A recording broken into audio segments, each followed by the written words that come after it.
यह कहानी है किसान और भगवान की। एक बार एक किसान भगवान से बहुत ही नाराज़ हो गया। किसान बहुत मेहनती था। वह मेहनत से अपने खेतों में अनाज उगाता था, उसकी देखभाल करता था, पर अक्सर उसकी फसल खराब हो जाती थी। कभी सूखा पड़ जाता, कभी बाढ़ आ जाती, तो कभी तेज धूप, कभी आंधी, कोई ना कोई कारण बन ही जाता था कि उसकी फसल खराब हो जाती। एक दिन वह किसान गुस्से में आसमान की ओर देखकर भगवान से कहा, हे ईश्वर, आपको लोग सर्वज्ञाता मानते हैं कि आप सब जानते हैं। कहते हैं कि आपकी इच्छा के बिना एक भी पत्ता नहीं हिल सकता, पर मुझे तो लगता है कि आप छोटी सी छोटी बात नहीं जानते। आपको तो ये भी नहीं पता कि खेती बाड़ी कैसे करते हैं। अगर आप जानते होते तो हर समय जो बाढ़, आंधी और तूफान आते हैं वो कभी नहीं आते। आप नहीं जानते कि कितना नुकसान उठाना पड़ता है हम किसानों को। यदि आप मेरे हाथ में ये शक्ति दे दें कि जैसा मैं चाहूँ वैसा मौसम कर दूँ, फिर आप देखना अन्न के भंडार भर दूँगा।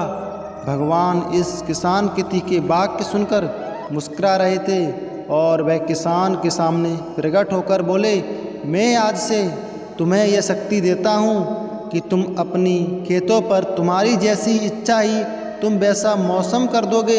मैं बिल्कुल भी दखल अंदाजी नहीं दूंगा। तुम्हारी इच्छा से सब कुछ होगा। किसान बहुत खुश हो गया। किसान ने गेहूं की फसल अपने खेतों में बोई।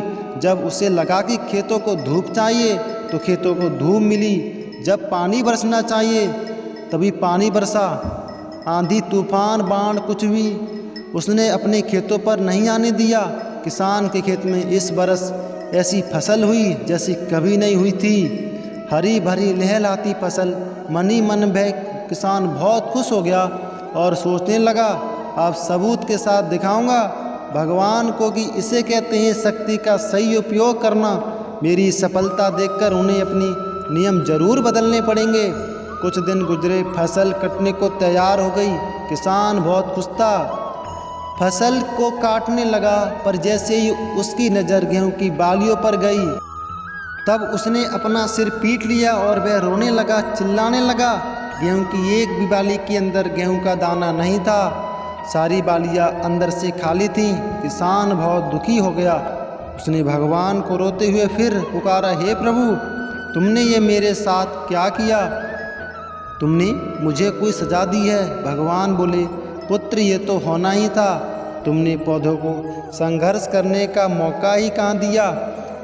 ना तो तुमने उन्हें आंधियों से जूझने दिया, ना तेज बारिश से सहने दिया और ना ही धूप में तपने दिया। एक भी चुनौती का सामना तुमने उन्हें नहीं करने दिया। इसलिए सारे पौधे अंदर से खोखले रह गए। जब आंधी, तूफान, तेज बारिश और धूप पड़ती है तब ये पौधा अपने अस्तित्व को बचाने के लिए संघर्ष करते हैं और इसी संघर्ष से एक बल पैदा होता है जिसमें शक्ति होती है, ऊर्जा होती है। और यही ऊर्जा पूर्ति तेरे गेहूं के दानों की तरह जो नहीं फूटी। तूने उन्हें कठिन परिस्थितियों से गुजरने ही नहीं दिया जहां उनके अस्तित्व का जन्म होता है। सारी बालियां इसीलिए खाली हैं। इसमें एक भी गेहूं का दाना इसलिए नहीं है क्योंकि तुमने अपने पौधों को संघर्ष कराया ही नहीं। याद रखिए, स्वर्ण में सबड़िए आभा तभी आती है जब वह आग में तपने, गलने और हथौड़े से पीटने जैसे संघर्षों से गुजरता है। कोयले का टुकड़ा हीरा तभी बनता है जब वह उच्च दाब और उच्च ताप की मुश्किल परिस्थितियों से गुजरता है। इसी तरह यदि हमारी ज़िंदगी में कोई संघर्ष ही ना हो, कोई चुनौती ना हो, तो हम भी गेहूं की बालियों की तरह खोखले रह जाएंगे। कोई अस्तित्व नहीं होगा। हमारा विपरीत परिस्थितियों, चुनौतियों, समस्याएं हमें और अधिक निखारती हैं। यदि जीवन में कठिन परिस्थितियां और चुनौतियां आएँ तो घबराना मत, बल्कि सामना करना, विश्वास करना कि आप और अधिक निखर जाओगे और अधिक मजबूत बन जाओगे। किसी ने कितना सही कहा है, जिंदगी जीना आसान नहीं होता। जिंदगी जीना आसान नहीं होता। संघर्ष बिना कोई महान नहीं होता। जब तक ना पड़े हथौड़े की चोट, जब तक ना पड़े हथौड़े की चोट, तब तक पत्थर भी भगवान नहीं होता।